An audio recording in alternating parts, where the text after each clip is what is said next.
9 signs that you're about to become a consistently profitable trader. If you're stuck between red months and break-even months, this is the phase right before you become consistent. The sad part is that 99% of traders quit at this stage before they have their breakthrough. You see, consistency doesn't actually come from winning more. It comes when your behavior and your internal state changes. And so in this video, I'm going to go through the 9 signs that you can notice within yourself that you're about to become consistent. And you're going to see these. If you can recognize any of these, it's a good indication that you're on the right path and you should keep going for it. So let's get started. So the first one is that losses don't trigger you. If you take a loss and it completely destroys you and you can't go about your day, then you're too emotional. You see, a consistently profitable trader actually expects to lose their trade. That's why they manage risk. Number 2 is tilt control. You don't revenge trade. You don't try to fix your trade immediately. You actually know how to step away from your charts and go do something else. Actually stop trading for the entire day if you took a loss. Because you're now able to have awareness of tilt, like you can see it creeping in. And this is a strong sign that if you can recognize tilts, this is a strong sign that you are about to become consistent. Think about it. The amateur emotional trader doesn't even understand what tilt is. They just react. And then they got to revenge trade. They got to get back at the market. They got to make their money back. They just can't let it go. So tilt control is number 2. Now, number 3 is you're able to detach from the outcome. You don't care if you win or if you lose. You're able to look at a trade or look at your trades as a series of trades. So it's not all about one trade. You think in 20, 30, 40, 50 trades. And when you think in large sample sizes, that's the moment where you can actually detach from a single trade. So you know that if you take that loss, it doesn't matter. It doesn't mean anything. You don't need to react to it. It's just part of the process. And you're okay with that. And if you take a win, that's also part of the process. So number 3 is being able to detach. Once you can do this, if you're able to start doing this at some level, you're on the right path to becoming consistent. But if you can't do this and it destroys you, it leads you to number 4, which is strategy hop. You see, consistently profitable traders do not strategy hop. They don't switch strategies mid-week just because they're having a bad week or a bad month or something's not working. To be consistent, you have to use the same strategy long term. You got to stick with the same entry model, the same strategy, because you actually know your numbers. You know your win rate. You know why your strategy works. And this is important because the amateur likes shiny objects. They have a short attention span, and as soon as a new strategy pops up on their Instagram feed or on YouTube, it looks good. And the ego says, oh, that must be better. The ego doesn't want to go within and fix the internal. The ego wants to blame an external event. So a strategy is something that is external, and that is a good quick fix. And also, strategy hopping is a dopamine hit. So every time you install a new indicator onto your charts, you get this dopamine rush. You feel like you're unwrapping a present. And that is addictive in itself. You have to be aware of this. And so you have to, if you're able to stick with the strategy, the same strategy for at least 3 to 6 months and you're comfortable with it, and you've actually back tested your 100 hours on your strategy, and you're comfortable. You know your strategy like your name, like the back of your hand. There's no guessing. You could write out your strategy on a piece of, like on a napkin, and it's like just one sentence, and that's your strategy, and it's so simple. If you can do that, and if you can like rock up and look at the charts and see if your strategy is present or not, then you're about to become consistent. But the inconsistent trader is the one that is constantly looking for reassurance, adding more indicators, switching this, doing that, chasing everything except for consistency. So be aware of that. Now, number 5 is plan your trades and trade your plan and stick to the plan. Then you're on your way to becoming consistent. There is no way you can be successful in trading by winging it. You have to sit down before the market opens and have a written out plan, a trading plan of what you're going to do that day or that week, and stick to it.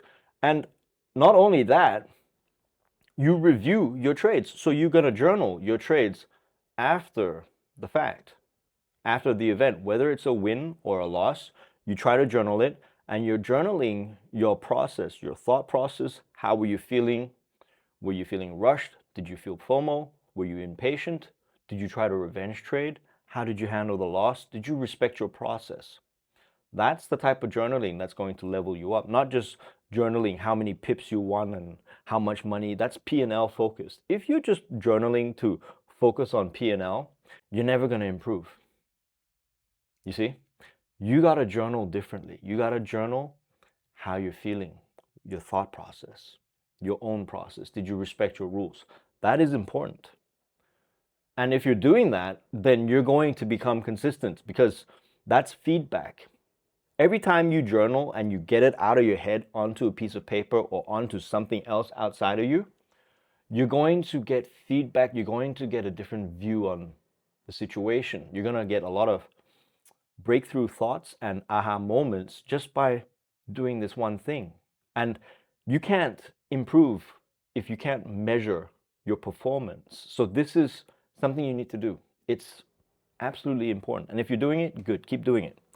So number 6 is less is more.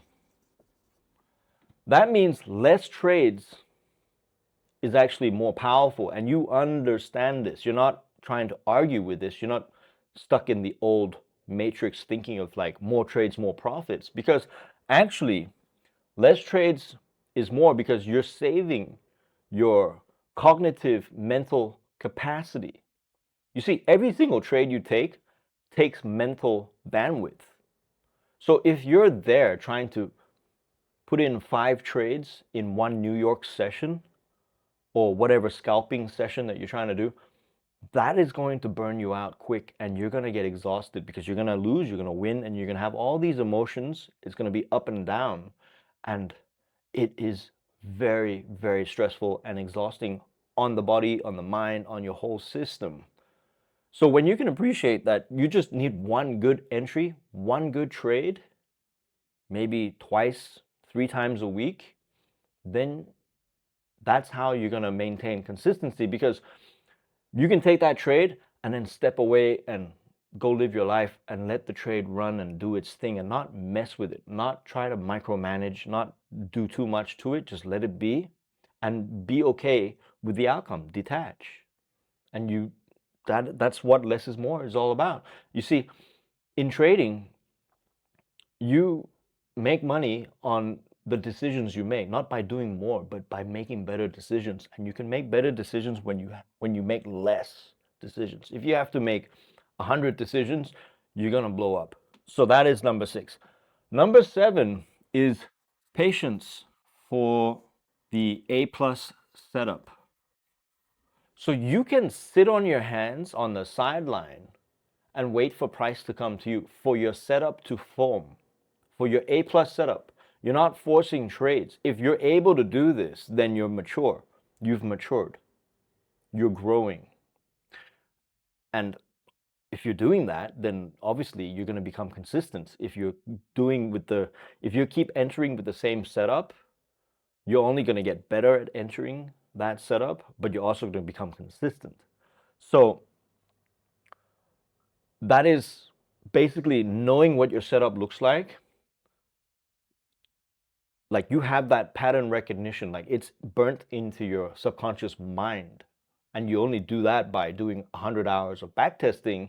You have that data, but you have the pattern recognition. You've seen it so many times, 100 times, 1,000 times. You know exactly what the setup looks like. There's no second guessing. There's none of that. And if even one thing doesn't align, you don't take the trade. You don't need to trade. You see, it goes back to less is more. Number 8 is not every day is a trading day. You don't need to trade every day. Why do you want to trade every day? Not every day is a good setup.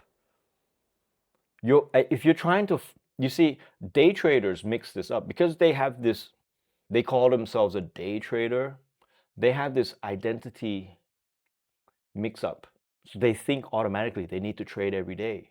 And if you're trying to force a trade every day, you're gonna mess up because not every day is the right condition. And so that's the thing, because the market is always open. Monday to Friday, it's open all the time. There's no one there to tell you not to trade. You see, you don't have a boss. You're your own boss. So it's you versus you. So you got to be discerning enough to actually say, wait a minute, today is not a good day to trade. Let's not trade. But some people are so addicted to trading that they treat the whole thing incorrectly, and they're chasing a stimulation, a rush, a dopamine hit, and they're there trying to trade on a bank holiday where there's no volume, and they're not even aware because their sympathetic system is overactive, and so their brain isn't thinking straight and they go blank, and they can't even stick to their trading plan, their checklist, or even bother to check if it's a bank holiday or not, if the markets are even open. So not every day is a trading day, trust me. If you can just be okay with being out of the market and waiting for this, the A plus setup, and when it comes, you take that trade. You don't hesitate. If you're already doing that, you're gonna be consistent. So that is the 8th sign. Number 9 is you know when to stop trading. You know when enough is enough. You see, a lot of struggling traders might be up Monday or Tuesday early in the week, and then they think they got to keep trading. You see, you came to make your money. You've made your money. Stop trading. Why do you want to keep trading?